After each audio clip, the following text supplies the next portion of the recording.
People, deluded. If you're not going to take anything away from my videos, people, make sure you download the One Football app. It's a terrific application developed by the guys over at the One Football Network. Make sure you visit my description for more of that. If you don't want to do that, go on the One Football Network website. It's a terrific application, people. I can't just say that enough, and I'm not just saying that for the sake of it. Why I like it? It allows me to stay on top of every bit of information there is in regards to football. It doesn't matter if it's transfer speculation, results, fixtures, manager talking points, player talking points. They have everything covered, and the sheer velocity and in-depth of some of the content, you can't put a price on it, people.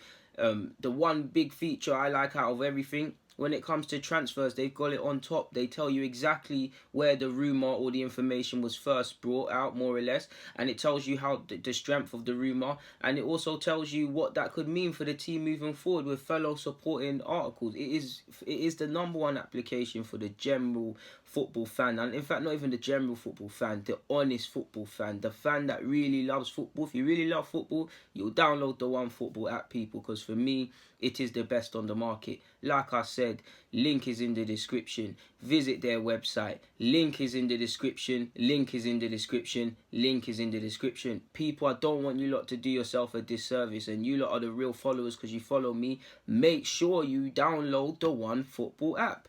People, deluded, I'm out.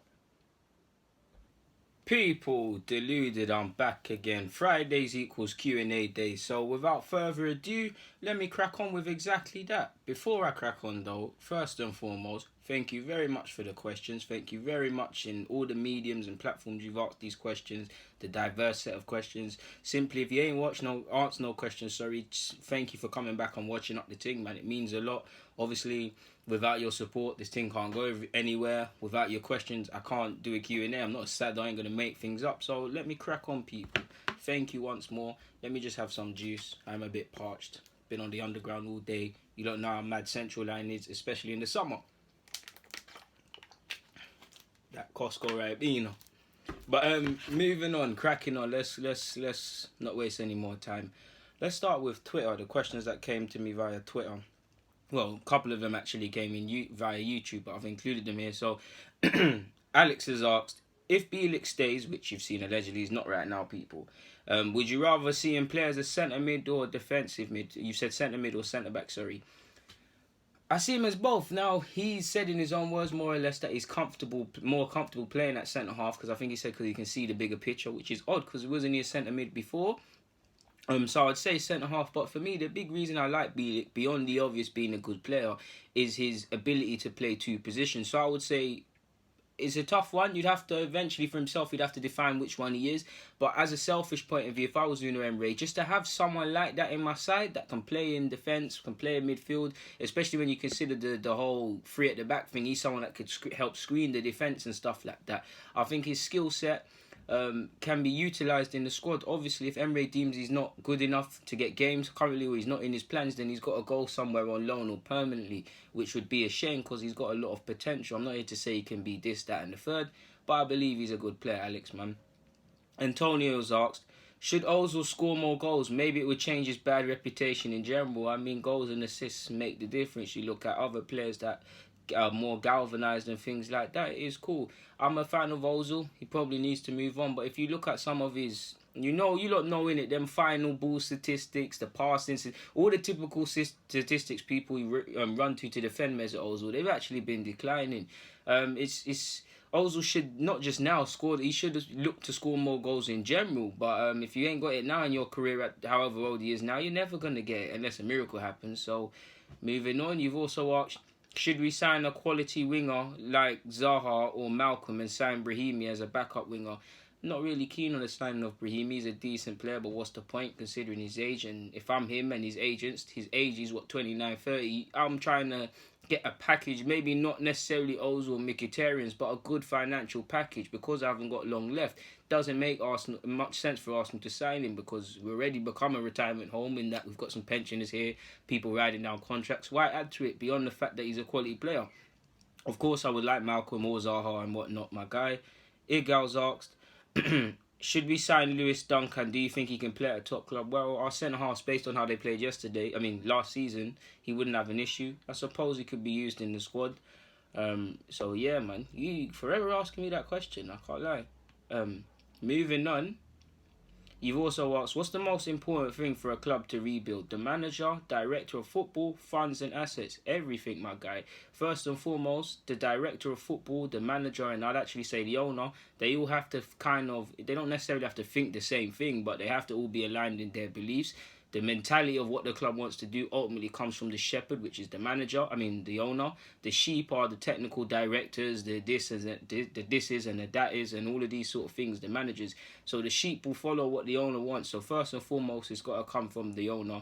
Of course, according to what sort of rebuild you're doing, whether it's young players, whether it's a Galactico thing, whether you want players that are physically strong, you need a manager that's able to coach whatever thing you're trying to introduce, and he's also got the competencies to see who can do it and who can't. Obviously, the manager will need to find players that can do such, but that's also tying into scouting. Obviously, you need funds, and I'm not too sure what you mean exactly by assets, my guy, to be fair with you, because they all kind of class as that.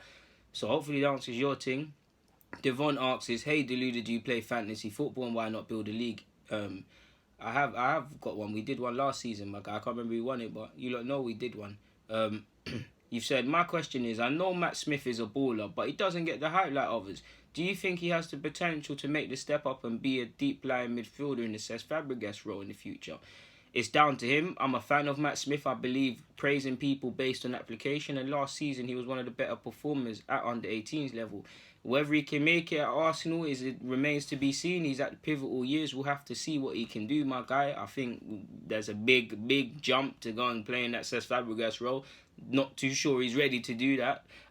As for his development, it's as far as he can go as far as his mentality will take him. I know when you think of Arsenal, you think of Saka, Amici, Nelson, all of these players. But 9 times out of 10, there's a couple that go on to have very good careers that you weren't looking at, and he could be one of them. But it's down to him to work. I'm not too sure on the Cesc Fabregas role. I don't think he's a good passer, but yeah, that's a big claim, my guy. It remains to be seen. Who knows, man? It's difficult. It's really difficult. Just ask Joe Willock how long he's been on the cusp of the first team. It's difficult to make it out here, especially when your strikers are midfielders. Expat Gooner, big up yourself, man. Supporter from the jump. He's asked, what thoughts on making a move for Alderweireld, as his release clause can be triggered right now, as he's a much needed defensive player with plenty of Premier League experience. I mean, it's that sort of cockiness that led to us signing Sol Campbell, but where Spurs were and Arsenal has completely changed. I'm sure he wanted to go to the cities, maybe even Liverpool, obviously the two big boys in Spain, but nobody's allegedly made a move for him, so why not stay at Spurs? Unless he really wants to leave, then of course we present an option in that you can stay in London and whatnot. Beyond the fact that he's a good player, what inclines him to want to leave Spurs to play for Arsenal? Because it's going to attract a lot of heat. I know it's weird because you look at people like Pat Jennings and George Graham. George Graham's managed both clubs. Nobody looks down on him. Pat Jennings, way before my time, played for both clubs. So time is a healer. If he did make that move, he's got to be able to expect the heat and things that can come with it. So I don't think it will happen. Of course, he's a quality player and he'd be a good option, but it's just not going to happen in my opinion. Of course, I would love it to be something to banter my Spurs mates about, my guy, but it's not going to happen. And even if we did trigger it, why would Alderweireld want to come here? Because I hear Emery could sit him down and talk about the rebuild and all of these things, and he can hear all of that. But he's 29, 30.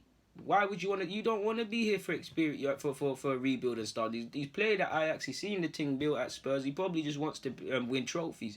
If he believes he can win major trophies at Arsenal, then why not? But there's no reason beyond maybe getting a better salary if they would even give him that, considering his age. There's no reason for him to leave Spurs for Arsenal. So it's a non-starter, my guy. But I would like him. Brassers asks, shout out to you as well. Which defenders do you think could come in after Saliba gets loaned?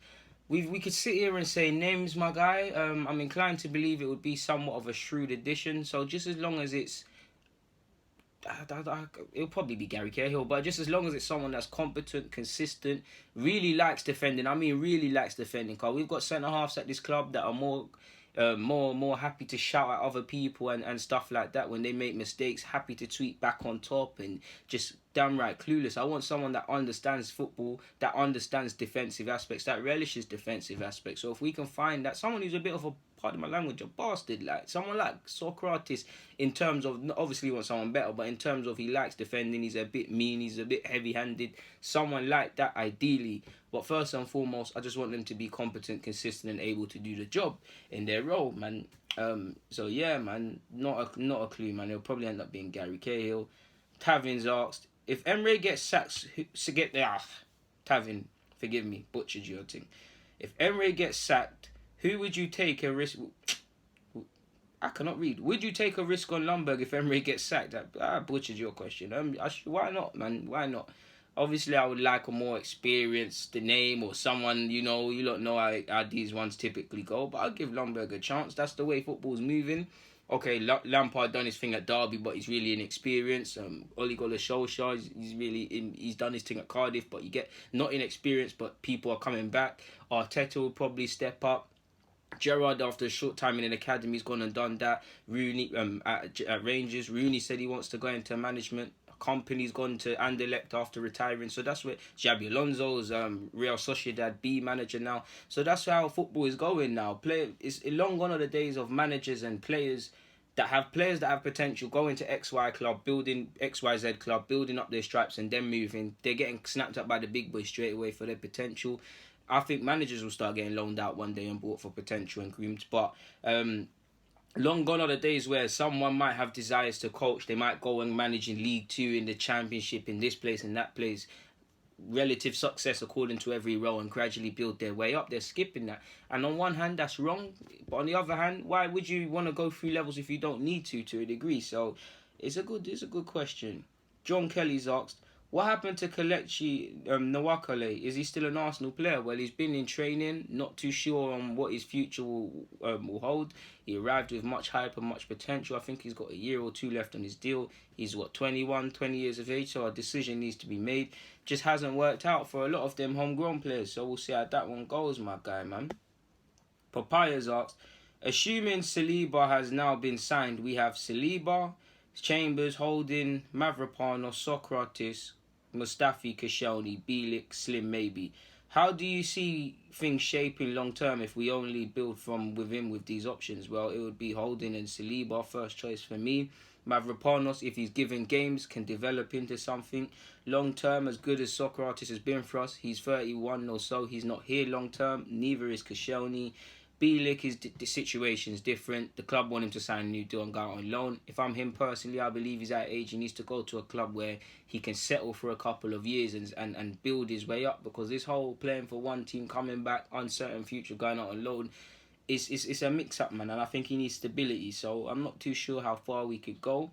Not too sure what happens in Chambers' case. I think we should look to sell him for profit, 20 million or so. I would also keep him indecisive. I'm undecided.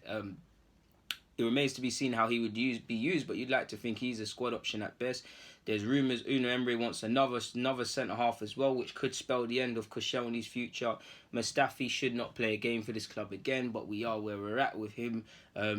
So yeah, man, everybody, but I've got time for all of them but Mustafi, to be fair. Koscielny's getting old, so he's not really a thing long-term, as is Socrates. So long-term, it's just Saliba, Holding if he's here, Mavropanos, a new centre-half if he did come. I want to say Bielik, but I don't know what his future, long and short-term here, holds.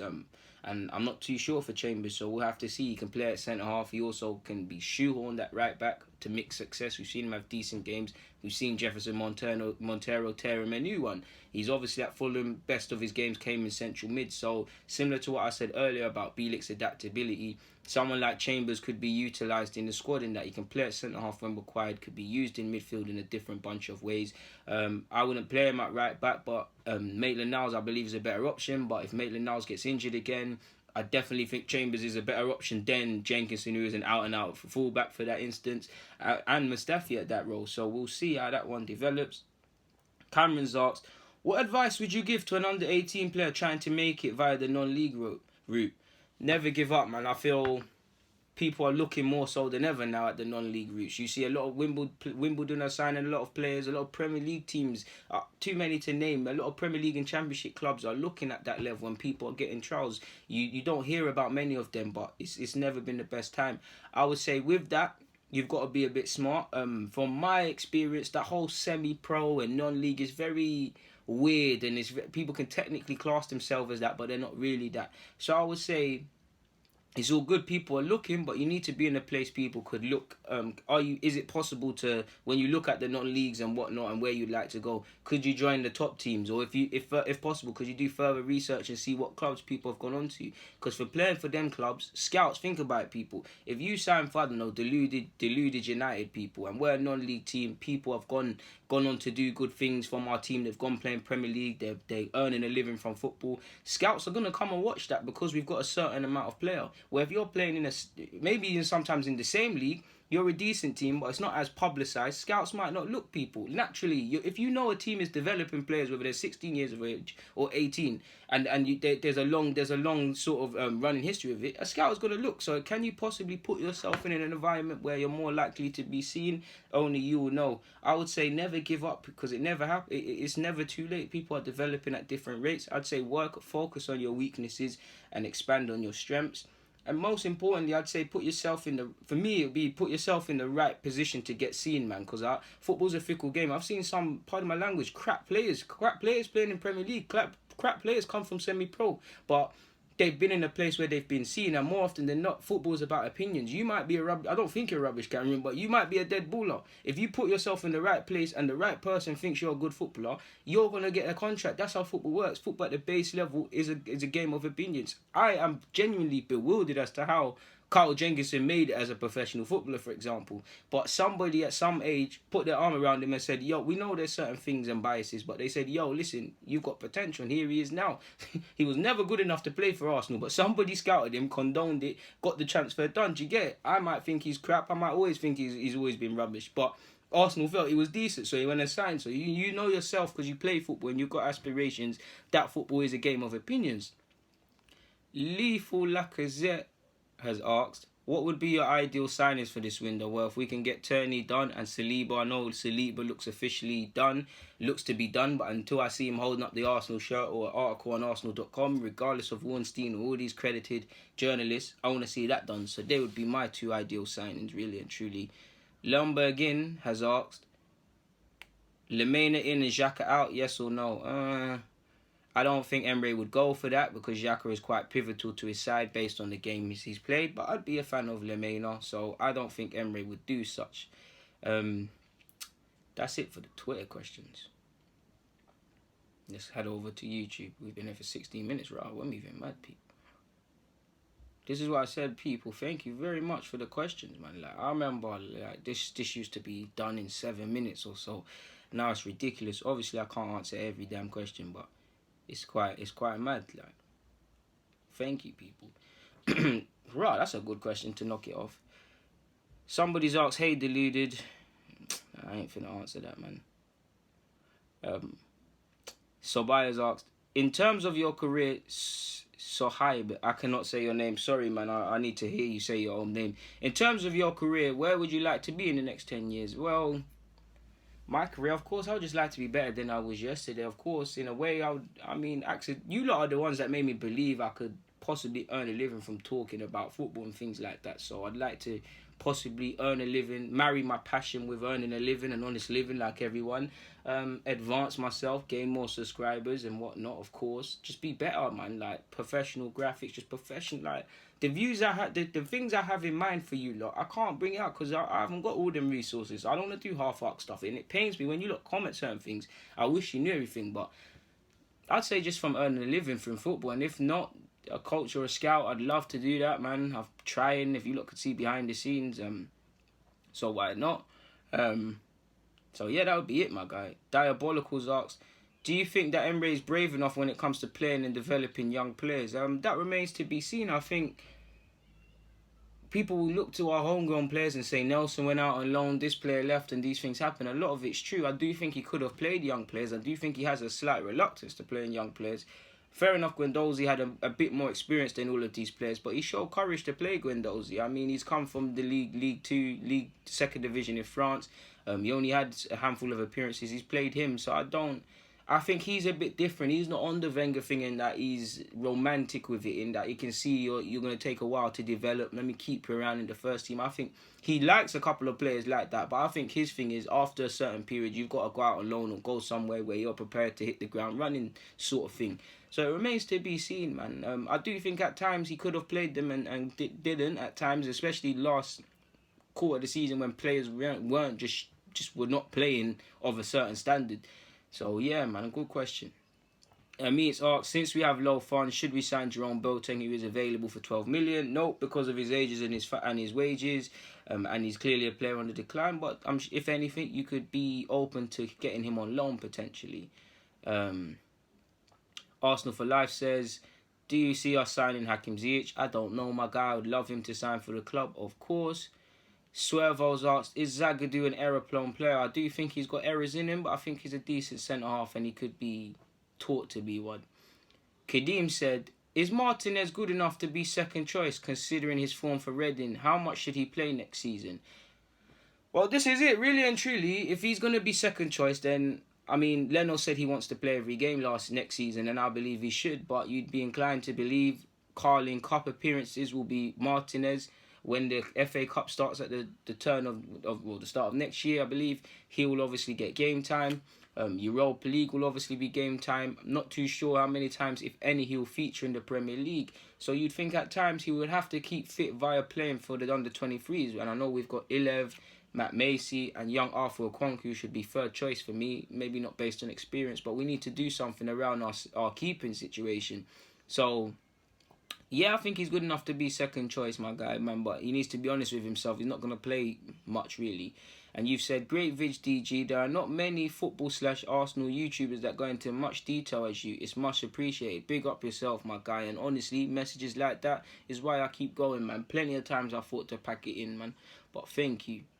14 Gullons asks, why Arsenal didn't take Christian Bielik to the American tour? Well, they haven't gone yet, but he doesn't appear to be in Emery's plans. Chino's asked, Deluded, if a striker scores in training, is the manager disappointed in the keeper for not saving or happy for the striker scoring? Both, I guess, but these things happen. Keepers are going to concede goals, strikers are going to score goals. It all depends, I guess, my guy. It's bit too ambiguous to answer that. You'd probably need a bit of context in that question, but I suppose both, to answer you quickly. Omar's asked, do you think Raul and Vinay were talking just to make fans excited? Because I don't see them doing exactly what they said. Well, I'll reserve my comments until the start of the season when the window's closed, but we don't know what the club's plans are. We don't know who the club's been speaking to, so I'll give them the honesty of, because I'm not in the room and know who you're negotiating with, I'll give you time. Of course, the lack of signings, the lack of progress, and as we approach the start, well, pre-season started, but moving forward into the season, we're in July now, it starts in August, you want to see movement, and it does create panic. Maybe a bit of it was to keep fans on side. Of course, at a football club, you have to speak in certain ways for fans to get happy.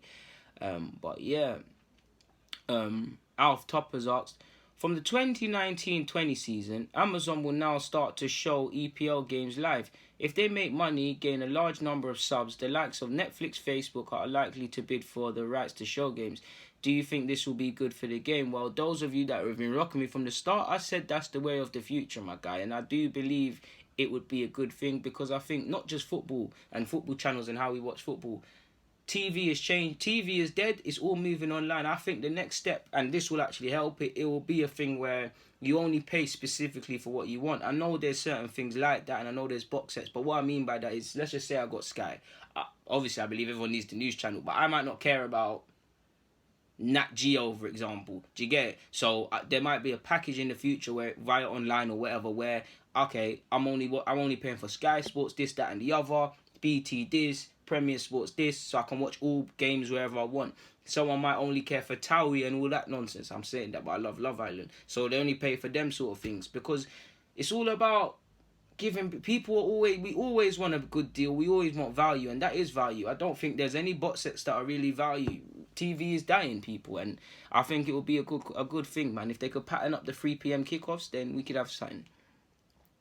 Who else is there? THC's asked, as a striker, I believe midfield is the most important part of the team. What part of the team do you consider most important and why? On one hand, I agree with your midfield comment because if your midfielders are not at it, you quickly see it. Part of me says a keeper on the basis that you can't make a mistake as a keeper.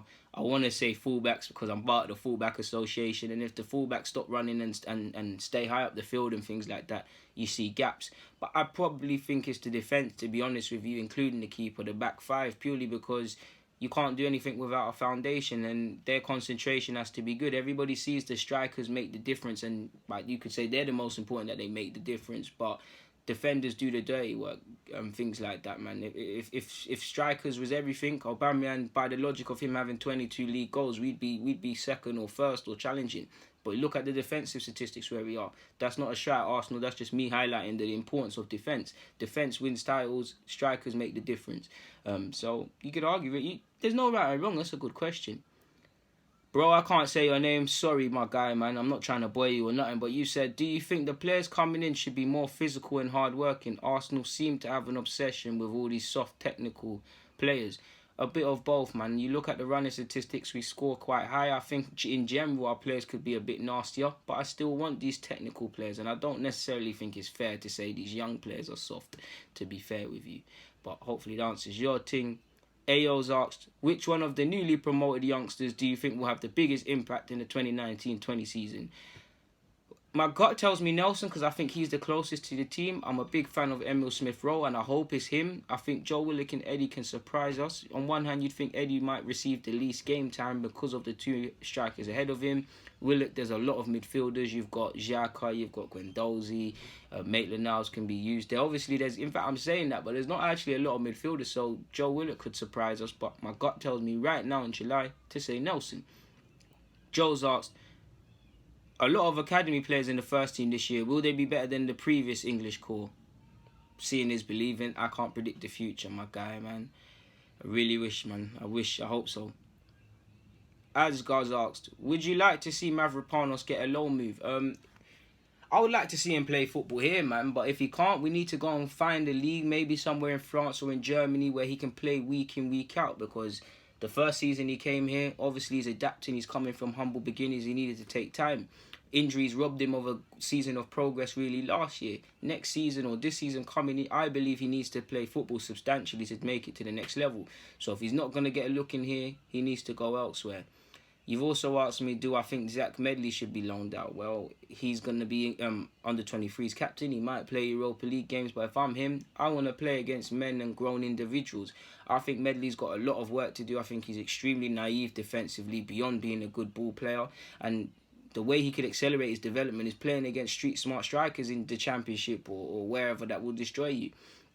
I like Medley a lot, but I'm not too sure if he can make it here if he doesn't improve defensively. I don't think he switched on enough, really enough, beyond being a very good player with the ball at his feet. He also asked, what's your thoughts on Macy and Ilev being at the club? Well, I kind of answered it earlier, but they're both 24. They probably both don't want to leave. Probably both were told they could leave. If not, they need to advance careers. Because I'm looking at Ilev. You're 24 and you've just been stuck in the academy system. If I was a club who wanted you, yeah, you've played for Arsenal, so I'll give you the time of day. But are you really developed? Is what it is, I guess. Both of them probably need to move on. Aussie Gooners asked, we changed formations a fair bit last season. You're putting it nicely, mate. Which formation would you prefer us to use more of next season? The 3-5-2 or the 4-2-3-1? My bias is probably to the 4-2-3-1 out of the two. But how do you get Lacazette and Aubameyang in that beyond playing on the flank? So the 3-5-2 can work. I mean, you look at, obviously, don't look at the players Pep has. But if Pep plays 3 at the back, 4 at the back, 10 strikers, they're playing the same sort of way because of their philosophy. Them shouldn't be screaming 3 at their back means negative. As long as the philosophies are there, the football won't change. Of course, within the context and who you're playing, certain variables might change. I know you lot are sensible enough for me not to go into further detail on that. So yeah. BM's asked, do you think the appointment of Edu and the change in staff can really move our club forward? Hope, my guy. Yeah, man, I hope so, my guy. Emir's asked, How can we accommodate Aubameyang and Lacazette together if our plan is to have wingers? Well, you can play an inside forward behind them, or you could play 4-4-2, or it's for Emery really to decide. To be honest, off the top of my head, you kind of spam me with that. Just look at my tactical videos, man. I'm sure I've covered that really and truly. Shizzles asked, if we fail to win, lose, or draw 8 of our first 10 games, would you sack Emery? Well, it all depends on the context. If he's really showing me something that I can be convinced by, but we're having bad results, I'll stay with him. But he'd have to go, really and truly. He would have to go. He would have to go. Not even just the first, just in general, he'd have to go, really and truly. Cobsters asks, why is your name Deluded? How did it come about? I was playing years ago when I came Rose. I was playing Xbox Live with my mates. In the party. I was playing FIFA at the time, smacking up this youth. And I was just chatting nonsense. He was chatting was to me, and I was Arsenal. I was chatting was to him. He's like, "You're just a deluded Gooner," and it stuck with me really. I made a gamer tag with it, and when it just, I made a YouTube account, and I thought, you know what? What am I gonna sign up to this thing with? And it was that, and then that's always stuck like that, man. Really and truly, and here we are today, to where I got it printed on T-shirts and them thing there. But yeah, Jackson's asked, are we still using Stat DNA? I don't know, my guy. We could very much do. I don't know. I'm not at the club. I don't know. I hope so. If we are using it, I hope there's context to it. I hope we're just not looking at metrics and stats and we're using the most important thing, which are the eyes. Because if people were using their eyes, Mustafi wouldn't have been at this club. But it is what it is. Are you Raggers asked? Forgive me, bro. Which formation should we go with or suits our players best going forward? That's for Gooner Emery to decide. But for me, my bias is 4-3-3. If I was manager, I would be doing 4-3-3 or differentiating loosely based off that formation. I just like 3 midfielders, and I feel in Arsenal's case, you look at the pivot and whatnot, we don't look convincing in it. We're either overran or we leave gaps in it. And I know I mentioned 4-4-2 earlier. Emery has played that at times, but you've seen our pivots become unstuck. The pivot options just simply don't work at this club, in my opinion. I feel Guendouzi and Torreira, alright. Xhaka's kind of cool with everyone, but you still, at days are the ones at best, but there's still mad gaps and there's not really any cohesion. I just kind of tired of seeing our midfielders overrun and whatnot, man. It's quite tiring. I don't feel I'm missing out any questions. Abu Zacharias asks, could it possibly be true that Arsenal have decided to go into the new season using just the existing centre-halves? Probably, my guy. Probably. I'd like to think, no. Emery was saying from January he wants a centre-half, so I know him. I'm pretty convinced that Emery's not on that. But at this moment in time, I have to assume so, because nobody signed, didn't it?